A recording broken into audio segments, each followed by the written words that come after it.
Madame, Monsieur, bonsoir. Très heureuse de vous retrouver. Voici les titres de l'actualité de ce dimanche 9 novembre. Dans ce journal, un volet consacré au message de vœux des dirigeants et chefs d'État adressés au président de la République à l'occasion du 71e anniversaire du déclenchement de la Glorieuse Révolution.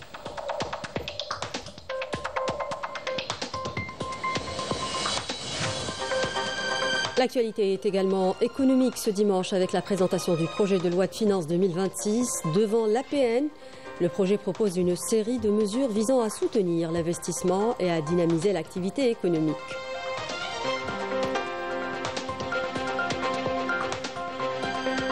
Situation à Ras Azoum dans cette édition sur le problème de gestion de déchets exacerbé par la guerre qui a détruit les infrastructures de collecte, transformant l'enclave en une décharge à ciel ouvert. On en parle dans ce journal. Bienvenue à tous. Nous entamons ce journal avec les messages de vœux à l'occasion du 71e anniversaire du déclenchement de la Glorieuse Révolution de libération. Dans son message à cette occasion, l'émir du Qatar, son Altesse Cheikh Tamim Ben Hamad Al Thani, a adressé au président de la République Abdelmajid Tebboune ainsi qu'au peuple algérien frère, au nom du peuple de l'État du Qatar et en son nom personnel, ses chaleureuses félicitations accompagnées de vœux de santé, de bonheur et de succès. Je souhaite également, dit-il dans son message, davantage de progrès et de prospérité à votre pays frère et davantage de développement aux relations fraternelles solides unissant nos deux pays. Autre message adressé au président de la République Abdelmajid Tebboune, celui du vice-émir de l'État du Qatar, Abdallah Ben Hamad Al Thani, toujours à l'occasion du 71e anniversaire de la Révolution de libération, à l'occasion de la commémoration de la glorieuse fête nationale de votre pays frère, dit-il dans son message de vœux. Je vous adresse mes meilleures félicitations et mes vœux les meilleurs en souhaitant à votre excellence santé et bien-être et au peuple algérien frère davantage de progrès et de prospérité, que chaque année vous apporte santé et prospérité. Le président de la République, Abdelmajid Tebboune, a également reçu un message de vœux de son frère l'émir de l'État du Koweït, Mash'al Al-Ahmed Al-Jaber Al-Sabah, toujours à l'occasion de la révolution du 1er novembre. Dans son message, l'émir de l'État du Koweït a exprimé le souhait de voir se poursuivre le développement des relations fraternelles unissant les deux pays et peuples frères, adressant ses vœux de santé et de bien-être durable à monsieur le président et souhaitant davantage de progrès et de prospérité à l'Algérie. Autre message adressé au président de la République de la part du président de la République fédérale d'Allemagne, Frank-Walter Steinmeier, à l'occasion du 71e anniversaire du déclenchement de la Glorieuse Révolution. Le président de la République fédérale d'Allemagne a souligné la solidité des liens qui unissent les deux pays depuis de longues années. Il a rappelé que l'Allemagne considère l'Algérie comme un partenaire fiable et qu'elle demeurera aux côtés de l'Algérie parallèlement aux efforts soutenus et conjoints visant à réaliser le développement durable et à approfondir la coopération bilatérale, souhaitant au président de la République santé et bien-être et à l'Algérie paix et prospérité. Le président de la République, Abdelmajid Tebboune, a reçu un message de vœux du président de la République de Pologne, Karol Nawrocki. À l'occasion de la glorieuse révolution, il m'est agréable d'adresser au nom du peuple polonais et en mon nom personnel mes chaleureuses félicitations au peuple algérien et à vous personnellement, lit-on dans son message. Face aux multiples défis mondiaux et régionaux, je voudrais dire mon attachement au développement de la coopération avec l'Algérie qui compte parmi les plus importants partenaires de la Pologne en Afrique, a souligné le président Nawrocki. Je saisis cette occasion pour adresser à votre Excellence mes vœux de santé et de succès et souhaiter à la nation algérienne davantage de prospérité dans un climat de sécurité, de stabilité et de bien-être. Le président de la République de Hongrie, Tamás Suliok, a également adressé un message de vœux au président de la République à l'occasion de l'anniversaire de la Glorieuse Révolution.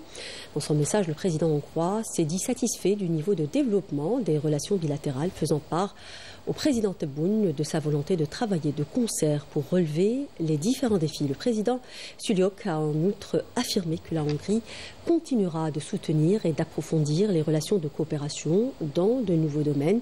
À cette occasion, le président hongrois a adressé au président de la République ses vœux de succès et de santé et souhaité davantage de bien-être et de prospérité à l'Algérie. Le président de la République a reçu également un message de vœux du président de la République slovaque, Peter Pellegrini, à l'occasion du 71e anniversaire de la Révolution. Dans son message de vœux, le président slovaque a souligné que les relations entre la Slovaquie et l'Algérie sont des relations amicales de longue date, souhaitant voir se poursuivre leur développement tant sur le plan bilatéral que multilatéral dans un esprit de respect mutuel, de solidarité et de coopération mutuellement bénéfique. Le président slovaque s'est dit par ailleurs convaincu que la réouverture des deux ambassades insufflera une nouvelle dynamique et contribuera à approfondir davantage les relations entre les deux pays. Autre message de vœux adressé également au président Tebboune, celui de la présidente de la République de Slovénie, Nataša Pirc-Musar. La présidente de la République de Slovénie a adressé au nom du peuple slovène et en son nom personnel ses chaleureuses félicitations accompagnées de ses vœux de progrès et de prospérité à l'Algérie. Elle a rappelé les relations solides et amicales entre la Slovénie et l'Algérie, illustrées par les nombreuses rencontres bilatérales, notamment la visite officielle du président en République de Slovénie. Pirc-Musar s'est dite convaincue que les relations privilégiées entre la Slovénie et l'Algérie continueront à se renforcer dans tous les domaines d'intérêt commun, souhaitant œuvrer de concert avec le président de la République au service du bien-être des deux peuples et d'une meilleure coopération entre les peuples de la Méditerranée. Le président de la République, Abdelmadjid Tebboune, a reçu par ailleurs un message de vœux du secrétaire général de la Ligue arabe, Ahmed Aboulreit. Dans son message, Aboulreit a salué les héros de la glorieuse révolution de libération qui, a-t-il dit, décidés à libérer l'Algérie, ont arraché l'indépendance, ouvrant la voie aux efforts d'édification et de développement qui se poursuivent sous la direction du président de la République. Le secrétaire général de la Ligue arabe a salué l'intérêt que le président de la République accorde au renforcement de la solidarité entre les enfants du monde arabe unis, comme en témoigne le rôle avéré de l'Algérie en la matière. Dans ce cadre plutôt, il a par ailleurs assuré le président de la République de l'attachement de la Ligue arabe à maintenir une coopération étroite avec l'Algérie au service des ambitions du peuple algérien et du renforcement de l'action arabe commune. Le président de la République, Abdelmadjid Tebboune, a reçu un message de vœux du président de la République de Bulgarie, Roumen Radev. Dans son message, le président bulgare a adressé en son nom et au nom du peuple bulgare ses chaleureuses félicitations et ses meilleurs vœux à l'occasion de la commémoration de l'anniversaire du déclenchement de la révolution algérienne dont votre direction éclairée, dit-il dans son message. L'Algérie mène une politique étrangère cohérente et équilibrée, basée sur le maintien de la paix et de la sécurité dans un contexte international et régional complexe, ce qui renforce sans nul doute la position de votre pays, a ajouté le président bulgare dans son message. J'espère sincèrement que nous continuerons à œuvrer au renforcement des relations entre la Bulgarie et l'Algérie fondées sur les liens historiques entre nos deux peuples et que nous définirons lors de notre prochaine rencontre des mesures concrètes visant à élargir notre coopération mutuellement bénéfique, a-t-il poursuivi dans son message. Le président de la République, Abdelmadjid Tebboune, a reçu un autre message de vœux du président de la République de Zambie, Hakainde Hichilema. Le président zambien a adressé ses vœux en son nom et au nom du peuple zambien, qui représente, a-t-il dit, un symbole de la détermination, de la résilience du peuple algérien. Dans son message, le président zambien a souligné la profondeur des liens d'amitié entre les deux pays et leur volonté d'œuvrer de concert pour relever les défis communs, notamment à travers l'Union africaine et les Nations unies. Le président zambien a également exprimé sa gratitude pour le fort soutien apporté par l'Algérie à son pays, notamment dans le domaine de l'enseignement, adressant au président de la République ses vœux de santé et souhaitant à l'Algérie davantage de prospérité. Autre message de vœux adressé au président de la République, celui du président de la République de Biélorussie, Alexandre Loukachenko. Il m'est agréable de vous adresser ainsi qu'au peuple algérien frère mes chaleureuses félicitations à l'occasion de l'anniversaire du déclenchement de la Révolution, a écrit le président biélorusse dans son message, soulignant que cet anniversaire est celui d'un tournant historique décisif dans le glorieux parcours de l'Algérie, marquant les débuts de l'épopée héroïque de son peuple pour recouvrer son indépendance et arracher son droit à légitime légitime à disposer de lui-même. Face aux mutations, il est de plus en plus important de renforcer la coordination entre les pays qui croient en un partenariat effectif fondé sur le respect mutuel, l'égalité et la non-ingérence dans les affaires intérieures, a affirmé le président Loukachenko, soulignant que la Biélorussie et l'Algérie sont aujourd'hui des exemples à suivre dans ce domaine grâce à leur coopération agissant sur la scène internationale et à leur soutien constant aux principes de souveraineté nationale et de rejet de la politique de pression et de sanctions. Je vous adresse, Excellence, mes vœux de santé et de succès dans vos hautes fonctions pour atteindre vos objectifs tout en souhaitant à votre vaillant peuple davantage de bien-être et de prospérité, a-t-il conclu. Et le président de la République a reçu par ailleurs un message de vœux du président de la République d'Indonésie, Prabowo Subianto. Le président indonésien a présenté en son nom personnel et au nom du gouvernement de son pays ses chaleureuses félicitations et ses meilleurs vœux, se disant confiant que les liens enracinés entre l'Algérie et l'Indonésie continueront de se renforcer, notamment 62 ans après l'établissement des relations entre les deux pays, ce qui constitue une base solide pour élargir les perspectives des relations de coopération entre les deux États dans tous les domaines. Il a également souhaité davantage de progrès et de prospérité au peuple algérien et plein succès au président de la République. Le président de la République, Abdulmajid Tebboune, a reçu un message de vœux du président de la République de Singapour, Tharman Shanmugaratnam, à l'occasion du 71e anniversaire de la Révolution de Libération. Dans son message, le président singapourien a adressé au président de la République en son nom et au nom de son peuple ses chaleureuses félicitations, souhaitant une paix et une prospérité durable à l'Algérie et à son peuple. Autre message de vœux également adressé au président de la République, celui de la présidente de la République de Malte, Myriam Spiteri Debono. À l'occasion de l'anniversaire de la Révolution, la présidente de la République de Malte a adressé ses vœux au président de la République et au peuple algérien, exprimant sa volonté de poursuivre le renforcement de la coopération bilatérale pour englober de nombreux domaines au service des intérêts communs des deux peuples qui partagent la même vision de développement et de consolidation de la paix dans la région de la Méditerranée. Elle a en outre souhaité au président de la République un plein succès dans son mandat présidentiel et à l'Algérie progrès et prospérité. Le président de la République a reçu également un message de vœux du Premier ministre du Royaume de Thaïlande, Othang Charnvirakul. Dans son message, le Premier ministre thaïlandais a exprimé en son nom et au nom du peuple thaïlandais son aspiration à œuvrer de concert avec le président de la République au renforcement des relations de coopération et de fraternité au service des intérêts communs des deux peuples, alors que les deux pays célèbrent le 50e anniversaire de l'établissement de leurs relations diplomatiques. Le Premier ministre thaïlandais a également adressé ses vœux de santé au président de la République, souhaitant davantage de prospérité et de bien-être à l'Algérie. Et nous le disions en titre, l'actualité ce dimanche est aussi économique avec la présentation du projet de loi de finances 2026 par le ministre des Finances Abdelkrim Bouzerd devant l'Assemblée populaire nationale. À cette occasion, le ministre a affirmé que le projet de loi intervient dans un contexte national marqué par une reprise progressive de l'économie portée par les efforts du gouvernement dans les différents secteurs. Le ministre a précisé à cette occasion que le projet de loi prévoit des dépenses budgétaires de l'ordre de plus de 17 636 milliards de dinars en 2026 et des recettes estimées à 8 9 milliards de dinars. Le taux de croissance de l'économie nationale pour l'année prochaine devrait atteindre 4,1% avant de grimper à 4,4% en 2027, puis à 4,5% en 2028 selon les prévisions du projet de loi de finances 2026. Je vous propose d'écouter le ministre des Finances. Dans un contexte international marqué par l'instabilité, l'économie nationale connaît une amélioration progressive grâce aux efforts déployés par le gouvernement à travers les différents secteurs.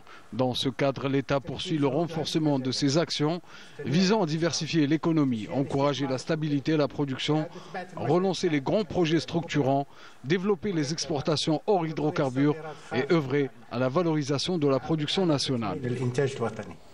C'est donc une courbe plutôt ambitieuse que trace la loi de finances 2026 pour les années à venir. Le projet propose une série de mesures visant à soutenir l'investissement et à dynamiser l'activité économique tout en consolidant les acquis sociaux. L'accent est mis également sur le développement de secteurs clés comme l'agriculture, l'industrie et le bâtiment. C'est un papier signé Rina Lerari. Regardez.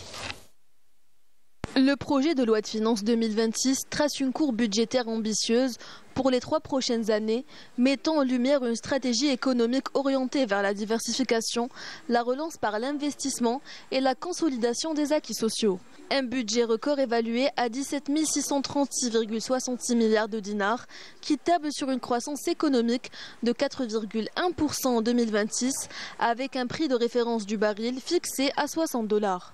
Le produit intérieur brut devrait atteindre 41 900 milliards de dinars, dont 36 286 milliards hors hydrocarbures, portés par l'agriculture, l'industrie et le bâtiment. L'inflation, quant à elle, devrait être maîtrisée à 2,9%, traduisant une confiance dans la reprise de l'économie nationale et dans l'efficacité des réformes structurelles engagées ces dernières années. L'investissement public demeure au cœur de la politique budgétaire, franchissant la barre des 15 816 milliards de dinars, soit près de 83% du budget total. Une orientation qui confirme la priorité donnée à la modernisation du pays, à la relance économique et à l'amélioration du cadre de vie des citoyens.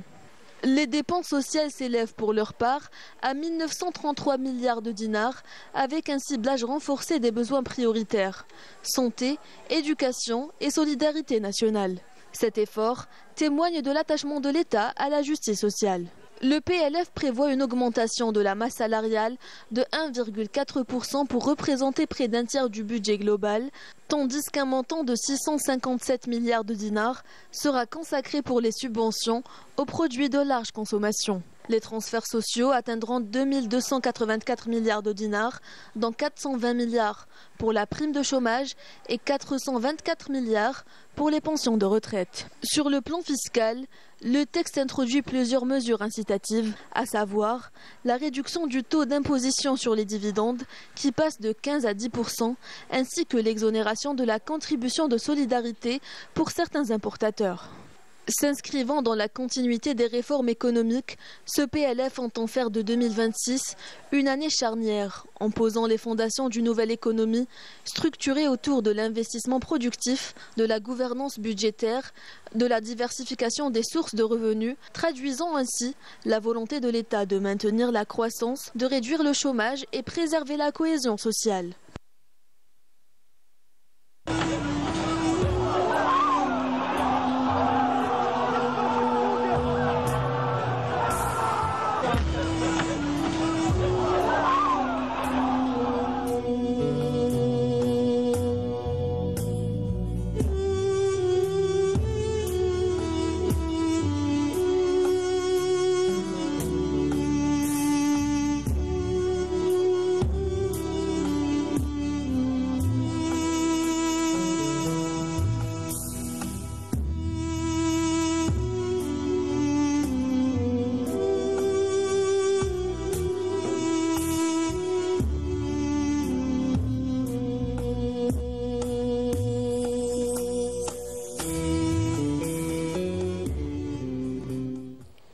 Le Maroc face à la grogne sociale, la population réclame le droit à une vie digne et dénonce la dégradation des libertés, notamment les nombreuses arrestations arbitraires commises contre des manifestants, des journalistes et des militants des droits de l'homme.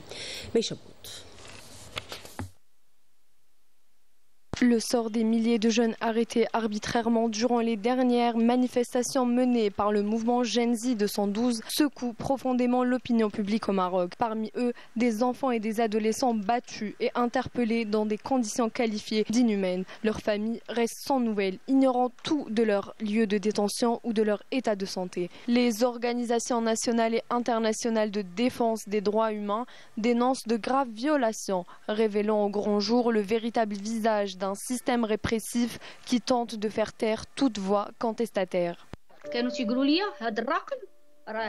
On m'a dit, ce numéro, c'est celui de votre fils, c'est son dossier. Puis, à ma grande surprise, tout a changé au tribunal. On m'a dit que le dossier était incomplet et que les données avaient été changées. Sans explication aucune, ils ont transformé la mort de mon fils d'homicide volontaire en un simple accident de la route, malgré toutes les preuves que j'ai présentées.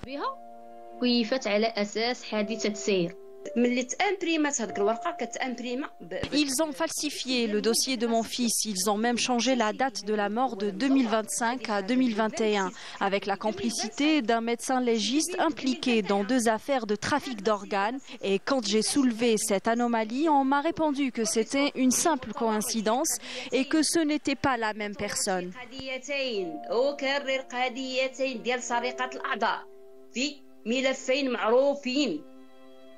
قال لي مجرد تشابه في الأسماء.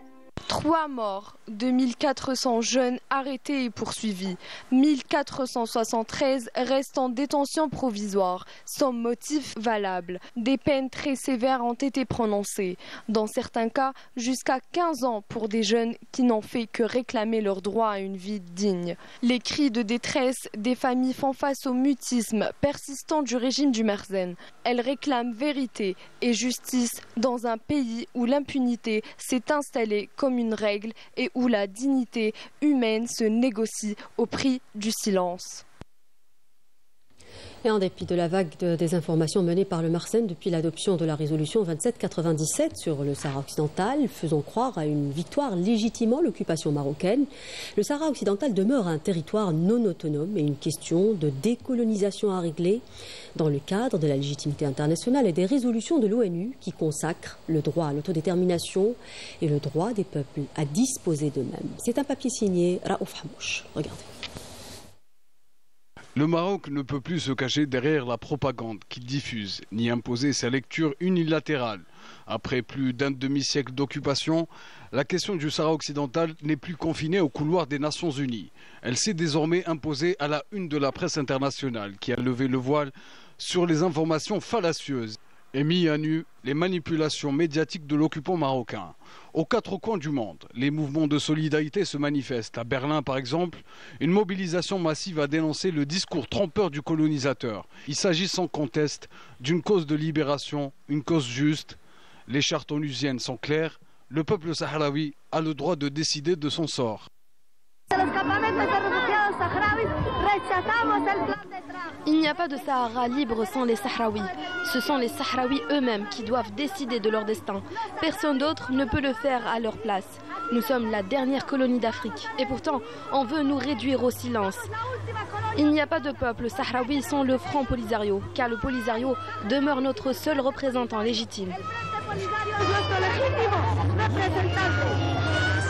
La machine de propagande marocaine base maladroitement son discours sur une interprétation illusoire d'un passage de la résolution 2797 du Conseil de sécurité, le présentant comme une prétendue victoire diplomatique afin d'apaiser une rue marocaine en ébullition, alors que la réalité est tout autre. Le texte est clair, il affirme que le référendum d'autodétermination demeure la seule solution à la question sahraoui. Le régime marocain parle sans cesse d'unité nationale alors que son propre peuple souffre de la pauvreté, du chômage et de l'exclusion sociale. Toute voix qui s'élève pour réclamer justice est immédiatement accusée de séparatisme et associée au Front Polisario. Le Merzen utilise le Polisario comme prétexte pour faire taire la colère populaire et étouffer toute contestation interne. Aujourd'hui, l'issue de la cause sahraoui reste entre les mains du peuple. Son droit de décider de son propre destin reste plus fort que toutes les campagnes de désinformation.